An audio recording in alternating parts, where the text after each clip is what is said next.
ज़ासपाक TV के काबिल एहतराम दोस्तों, बदलते हुए मौसम बाज़ ममालिक के लिए मौत का पैगाम। अक़वाम मुत्तहिदा ने एक बार फिर ग्लोबल वार्मिंग और सतह समंदर में इजाफे से मुताल्लिक़ खबरदार करते हुए कहा है कि समंदरों की सतह में इजाफा बाज़ ममालिक के लिए मौत का पैगाम होगा। उर्दू न्यूज़ के मुताबिक अक़वाम मुत्तहिदा ने खबरदार किया है कि सना 1900 के बाद से समंदरों की सतह में तेजी से इजाफा हो रहा है, जिससे 90 करोड़ लोगों की जिंदगियां दांव पर लग गई है। अक़वाम मुत्तहिदा के सरबरा अंतोनियो गुतेरेस का कहना है कि समुद्री सतह में मुसलसल इजाफे से बांग्लादेश, चीन, भारत और नीदरलैंड्स को शदीद खतरात लाहिक हो गए हैं। सलामती काउंसिल के इजलास से खिताब करते हुए अंतोनियो गुतेरेस का कहना था कि समंदरों की सतह में मजीद इजाफा होगा, चाहे ग्लोबल वार्मिंग को माजराना तौर पर 1.5 डिग्री तक भी ले आया जाए, जो कि एक बैन अल-अक़वामी हदफ है।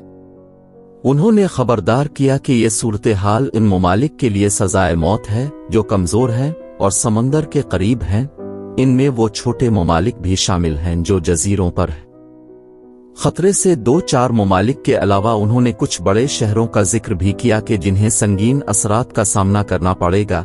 इनमें Cairo, Lagos, Maputo, Bangkok, Dhaka, Jakarta, Mumbai, Shanghai, London, Los Angeles, New York और सैंटियागो शामिल हैं।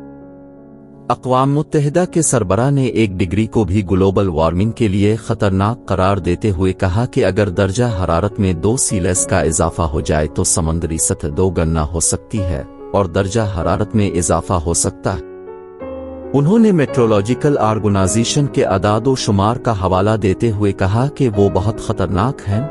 आलमी सतह पर 1900 के बाद से समंदरों में पानी की सतह में इतना इजाफा हुआ जितना 3000 साल के दौरान भी नहीं हुआ था।